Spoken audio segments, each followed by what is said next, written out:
Ẹ̀gbọ́n náà, nígbà wo ni Dokita Deji Adeleke yóò bá àwọn oníròyìn sọ̀rọ̀ lórí ìṣàkóso baṣubaṣu tí wọ́n ń ṣe lọ́ṣùn? Ọmọ bíbí ìpínlẹ̀ Ọ̀ṣun kan Ismail Omipidan ti tàkòtò ìbéèrè sí ẹ̀gbọ́n gómìnà Adémọ́lá Adeleke, ìyẹn Dokita Deji Adeleke. Ẹ gbọ́ bó ṣe wí. Ọ̀rọ̀ kan tí wọ́n máa ń sọ pé ṣíṣe ìlérí dàbí ọ̀rọ̀ ọmọ bíbí.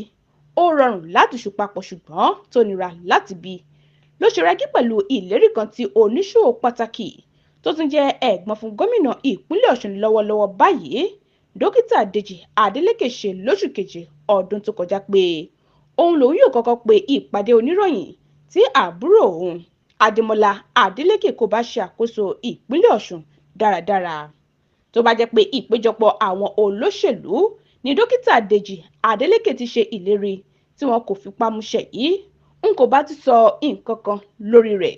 Ṣùgbọ́n nítorí pé ìpéjọpọ̀ náà jẹ́ ti àwọn òǹkàwé tí kò fààyè gba àsọdùn tàbí ọ̀rọ̀ orí ahọ́n ló fà á tí mo fi pinnu láti ní gbólóhùn pẹ̀lú rẹ̀. Tí kò bá wá lè fi ẹ̀rí àrígbámú sílẹ̀ lórí ìdí tí kò ṣe tí bá àwọn oníròyìn sọ̀rọ̀, kò sí nǹkan tí ó lè ṣe tí mo lè kà sí mọ́. Bákan náà ni màá bá àwọn aláròjinlẹ̀, àwọn olùfẹ́ òmìnira, àwọn olùfẹ́ ìjọba tiwantiwa tí wọ́n fẹ́ ìṣerere ìpínlẹ̀ Ọ̀ṣun sọ̀rọ̀ láti má ṣe gbẹ́kẹ̀lé tàbí gbàgbọ́ nínú Dokita Deji Adeleke mọ́ láéláé. Ṣùgbọ́n tó bá pinnu láti fi ìdí tó fi bu ẹ̀rẹ̀kẹ́ diwọ́ lórí bí wọ́n ṣe ń ṣàkóso ìpínlẹ̀ Ọ̀ṣun lọ́wọ́lọ́wọ́ múlẹ̀, tó sì sọ pé àbúrò òun tó jẹ́ gómìnà ń ṣe dáadáa, mo máa fi sílẹ̀ níwọ̀n ìgbà tó jẹ́ pé oníkálukú ló lẹ́tọ̀ọ́ sí èrò ọkàn rẹ̀. Nǹkan tí mo kàn máa rán létí ni pé bí ọ̀rọ̀ ṣe dùn sọ náà ni ìṣòdodo nípa rẹ̀ pọn dandan. Ká tó tẹ̀síwájú, a gbọ́dọ̀ rán ara wa létí ibi tí a ti ń bọ̀. Àsìkò ti tó láti ronú kọjá ọ̀rọ̀ ẹgbẹ́ òṣèlú. Ká kọ́kọ́ ronú nípa ìpínlẹ̀ Ọ̀ṣun tó bá jẹ́ pé lóòótọ́ là ń fẹ́ ìyípadà rere láwùjọ wa. Mo lérò pé kò tí ì pẹ́jù fún Dokita Deji Adeleke láti bá àbúrò rẹ̀ sọ̀rọ̀ nípa àwọn ètò búburú àtàwọn àṣìṣe ìjọba rẹ̀ tó ti di ìpèníjà ńlá fún ìpínlẹ̀ Ọ̀ṣun àti àwọn èèyàn ibẹ̀ báyìí.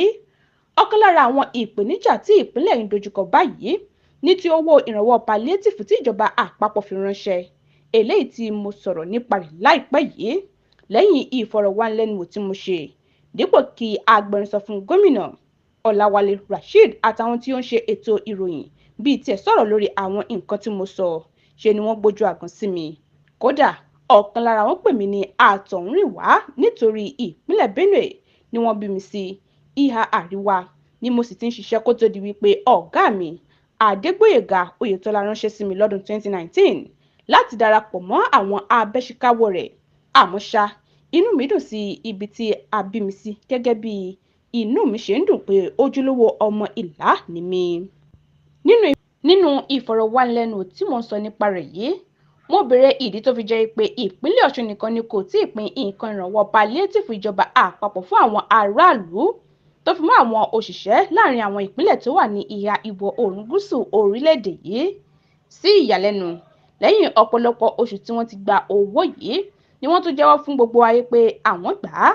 Níbi ètò ìpàdé ìmọ́lẹ̀ tí wọ́n ṣe lóṣù kẹwàá ọdún yìí, gómìnà sọ pé orí nǹkan mẹ́ta pàtàkì làwọn yóò ná bílíọ̀nù 2 náírà tí wọ́n gbà gẹ́gẹ́ bí owó palliative lọ́wọ́ ìjọba àpapọ̀ ọ̀hún sí. Àkọ́kọ́ ni láti fi ra bọ́ọ̀sì kún àwọn bọ́ọ̀sì tí ó wà lákàtà ìjọba. Èkejì ni ṣíṣe àtúnṣe àwọn ilé ìwòsàn alábọ́dé. Bẹ́ẹ̀ sì ni pínpín oúnjẹ fún àwọn aráàlú. Ìjọba sọ gbangba pé kò sí àfikún owó oṣù fún àwọn òṣìṣẹ́ ìjọba. Ṣùgbọ́n lẹ́yìn ọ̀sẹ̀ kan tí mo ṣe ìfọ̀rọ̀wánilẹ́nuwò, ó jẹ́ nǹkan ìyàlẹ́nu púpọ̀ fún mi láti rí àtẹ̀jáde kan tí akọ̀wé àgbà fún iléeṣẹ́ tí ó ń rí sí ìrónilágbára nípínlẹ̀ Ọ̀ṣun, Sunday Olúgbéngà Fádélé fọwọ́ sí. Nínú rẹ̀ ló ti sọ di mímọ̀ pé àwọn òṣìṣẹ́ ìjọba yóò gba àfikún 15,000 náírà nígbà tí àwọn òṣìṣẹ́fẹ̀yìntì yóò gba 10,000 náírà. Fádélé sọ síwájú pé oṣù 6 ni wọn yóò fi gba àfikún owó oṣù yìí bẹ̀rẹ̀ láti oṣù kejìlá tí a wà yìí. Ìgbésẹ̀ tí ó dára lélẹ́yìí, ohun tí a sì ti ń sọ pé kí wọ́n ṣe láti oṣù kẹjọ ọdún yìí nìyẹn. Àmọ́ ṣá, ohun àfiyèsí kan tún wà o. Kí ló dé tí gómìnà fọwọ́ sí àfikún owó yìí lọ́jọ́ 28 oṣù kọkànlá tí wọ́n wá sọ pé ìparí oṣù kejìlá ni sísan rẹ̀ yóò bẹ̀rẹ̀? Tí owó náà bá wà nílẹ̀, kí ló dé tí wọ́n tún dá sísan rẹ̀ dúró? Bákan náà, nígbà wo ni ìjọba yí ìpinnu rẹ̀ padà? Ohun tí mò ń sọ nípa irọ́ pípa níta gbangba àti ọ̀rọ̀ àsọjẹ òṣèlú nìyẹn. Fún èmi o, kébékébé tí wọ́n ṣẹ̀ṣẹ̀ ṣe yìí túbọ̀ fìdí ọ̀rọ̀ mi múlẹ̀ pé àwọn òṣìṣẹ́ ìjọba lọ́sùn kò rẹ́rìn rárá. Mo mọ̀ pé yóò wù wọ́n láti ní nǹkan tí ó dára ju èyí tí wọ́n rí lábẹ́ gómìnà oníjó àti olórin, ẹni tí ó ṣe láàánú pé kò sí ní lọ́jọ́ Monday tó kọjá láti ṣàfihàn ohun tí ó mọ̀ ṣe jùlọ.